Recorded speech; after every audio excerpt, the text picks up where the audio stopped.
एक तरफ बीजेपी 5 राज्यों में हो रहे विधानसभा चुनाव में जी तोड़ प्रचार कर सरकार बनाने का दावा कर रही है, तो वहीं दूसरी तरफ जिन राज्यों में बीजेपी की सरकारें हैं, वहां उथल पुथल मची हुई है। बीजेपी के विधायक अपने मुख्यमंत्री से नाखुश हैं और नेतृत्व में बदलाव के लिए बागी तेवर अपनाए हुए हैं। देखिए ये रिपोर्ट।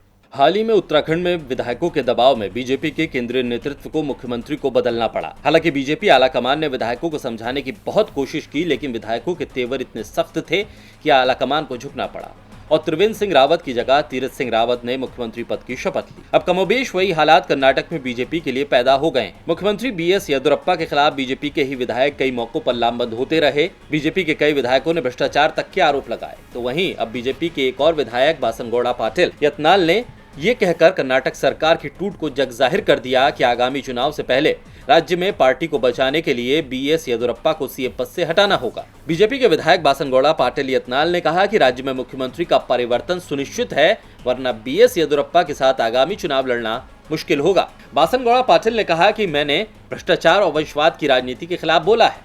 मैं केवल वाजपेयी और नरेंद्र मोदी का महिमा मंडल करता हूँ।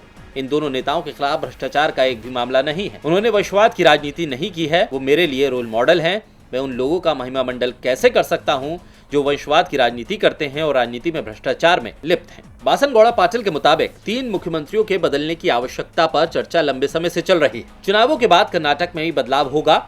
वहीं उत्तराखंड में नेतृत्व परिवर्तन हुआ है। हरियाणा और कर्नाटक की अगली बारी। बीजेपी के विधायकों के विरोधी सुरों ने कांग्रेस को सरकार पर हमला करने का मौका दे दिया। कांग्रेस विधायक कृष्ण बैरगौड़ा और ब्रजेश कलप्पा ने बासनगौड़ा के बयान पर कहा कि पाटिल जमीनी जानकारी रखते हैं। कांग्रेस विधायकों ने कहा कि बीजेपी विधायक बार बार सीएम परिवार के खिलाफ भ्रष्टाचार के आरोप लगाते रहे, जो सवाल कांग्रेस पार्टी ने भी कुछ महीने पहले उठाए थे। यानी साफ है कि आने वाले दिनों में दक्षिण भारत में सियासत के नए रंग देखने को मिलेंगे।